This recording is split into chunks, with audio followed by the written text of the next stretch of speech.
নমস্কার। রিতার real life স্টোরিতে আজকে আরেকটা পালক যোগ করব আপনাদের সকলের সাথে, যেটা আপনাদের বেশ ভালোই লাগবে আশা করছি। উৎসাহ দেওয়ার জন্য সবাইকে ধন্যবাদ জানাচ্ছি। যারা নিয়মিত আমার ভিডিও দেখেন তাদের জন্য আমি একটা মেসেজ ছেড়েছিলাম যে আপনারা আমার থেকে আমার জীবনের কোন অংশটা জানতে চান। তো সেভাবে কেউ কিছু লেখেননি, সবার ভাল লাগছে সেইটুকুই লিখলেন, কিন্তু কোনো স্পেসিফিক মেসেজ আমি পাইনি। এনিওয়েজ, আমি আমার মতো করি, এটা তো আমার বায়োগ্রাফি। লোকে বায়োগ্রাফি লেখে, আমি আমার বায়োগ্রাফি বলছি।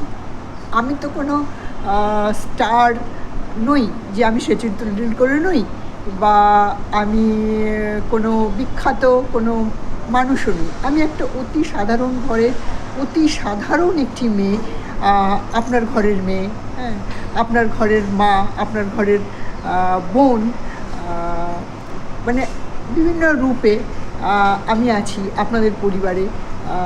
সবার পরিবারেই আমার মতো একটি মা থাকে, একটি বৌমা থাকে, বা একটি মেয়ে থাকে। আমি আপনাদের পরিবারে সেই সাধারণ মেয়ের সাধারণ গল্প, অসাধারণ হয়ে উঠতে পারিনি, যদি হয়ে উঠতে পারি সে গল্পও বলবো।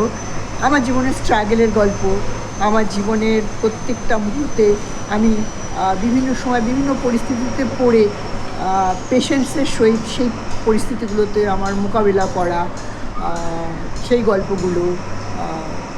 যখন আমি প্রথম আমার সংসার হলো, সেই সময় সংসারের বিভিন্ন রকম সিচুয়েশানের, হঠাৎ করে একটি মেয়ে তো বিয়ের পরে পরে না, সে আর খেতে পারে না, কি করবে। যে এক গ্লাস জল গড়িয়েও খেতে পারতো না, তাকে হঠাৎ করে ধরুন হেসেল ধরিয়ে দেওয়া হলো। সে তো রাঁধেনি কোনোদিনও শখ করে একটা ফুলকপি আলুর তরকারি করেছিল, বা বাবা একদিন বললো একটু তুই ডাল বানা আর ফুলকপির তরকারি কর। আমি বললাম ঠিক আছে, কী ডাল বানাবো বাবা?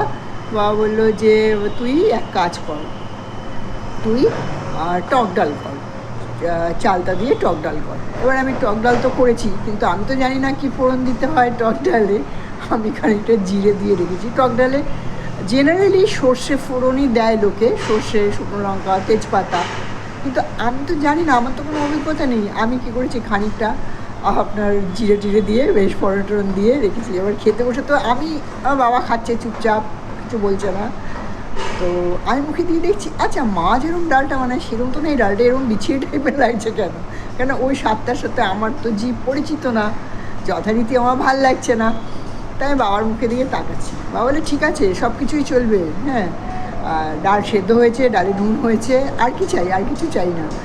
আর তোমার জিভে যে স্বাদের বিস্বাদটা লাগছে সে তুমি নিজেই বুঝবে, এবং নিজেই তুমি একদিন জানবে যে এইটার সাথে এই জিনিসটার যদি তুমি ম্যাচ করো তাহলে তোমার রান্না সুস্বাদু হবে এবং সবাই খেয়ে রান্না ভালো বলবে। হ্যাঁ, তো এটা একটা টুকরো ঘটনা, যেটা দিয়ে মানে শিক্ষণীয় সময়। তো রুটি বানালে রুটিগুলো সেই কী শক্ত, সেই মানে দাঁত দিয়ে তো ছেঁড়া যাবে না, হাত দিয়েও ছেঁড়া যাবে কিনা মুশকিল। তো তারপরে তো রুটি গোল হয় না, রুটি তো সেই বিভিন্ন দেশের ম্যাপের মতো হয়ে যাচ্ছে। হ্যাঁ, কোন দেশের ম্যাপ তাও আপনি মানে বোঝা যাচ্ছে না কোন দেশের ম্যাপ। তো আমার এক বান্ধবী ছন্দা, ওদের বাড়িতে রোজ রাতে রুটি খেত। আমি আগে বলেছি না আপনাদেরকে যে আমাদের বাড়িতে 3 বেলায় ভাত হতো, যেহেতু বড় ফ্যামিলি। তো সেই রুটি, তা ছন্দা বলছে ওদের 40টা করে রুটি হতো, ওদের পরিবারের যে কটা লোক ওদের 40টা রুটি রাখতো। বলছে তুই একটু বেল, আমি ভাজছি। এবার আমার বেলা দেখে ও তো হেসে কুটি কাটি, বলছে তুই কী করেছিস, ঠিক আছে যা করেছিস, হ্যাঁ বেশ ভালো শিল্পকর্ম হয়েছে, চল ভেজে ফেলি। আর ভাজা হয়েছে, যাই হোক, এবার খেতে বসেছি। মানে ছন্দার বাবাকে আমি জেঠু রাখতাম।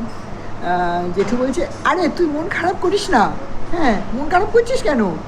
আরে আমরা তো গোটা রুটি, কি একটা গোল গোটা রুটি কাকে কখন খেতে দেখেছি, আমরা তো ছিঁড়েই খাবো, তুই মন খারাপ করিস না, হ্যাঁ যথেষ্ট ভালো হয়েছে, হ্যাঁ আরে ছিঁড়েই তো খেতে হবে, হ্যাঁ।